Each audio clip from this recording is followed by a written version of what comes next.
আসসালামু আলাইকুম প্রিয় ভাই বোনেরা, কেমন আছেন সবাই? আমি আলহামদুলিল্লাহ অনেক ভালো আছি। আজকে এমন একটা চমৎকার জায়গায় আপনাদেরকে নিয়ে এসেছি, যেটা দেখলে আপনারা অবাক হয়ে যাবেন। চারিদিকে সবুজ আর সবুজ, দূরে পাহাড়, তাও সবুজ।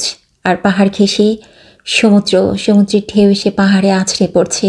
তার শীতল বাতাস এসে আমাদেরকে উদাস করে দিয়ে যাচ্ছে।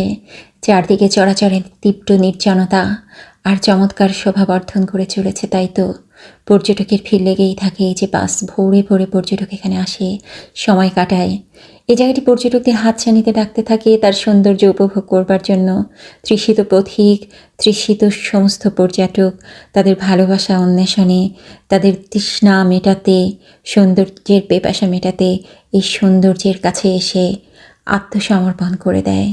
দূরে নীলাকাশ, সাদা মেঘের ভেলা, সব কিছু মিলে উদাস করা, উজাড় করা, ভালো লাগা। আশা করছি আপনাদেরও ভালো লাগবে। আর এই সৌন্দর্য আপনাদের সাথে যখন শেয়ার করি, আমার ভালো লাগা অনেক বেশি বেড়ে যায়। গত বছরে তোলা এই ভিডিওটা আজকে আপনাদের সাথে শেয়ার করে আমি অনেক আনন্দিত। আর আরেকবার যেতে ইচ্ছে করে সেই জায়গাটিতে। জানি না আর হবে কি না। পৃথিবীর বিভিন্ন প্রান্তে অনেক সৌন্দর্য সীমাহীনতা নিয়ে আমাদের জন্য অপেক্ষা করতে থাকে। একটি জায়গায় একবারের বেশি যাওয়া মানুষের পক্ষে অনেক সময়ই সম্ভব হয়ে ওঠে না, কারণ পৃথিবীটা বিশাল। আর তার এই বিশাল প্রকৃতিরাজি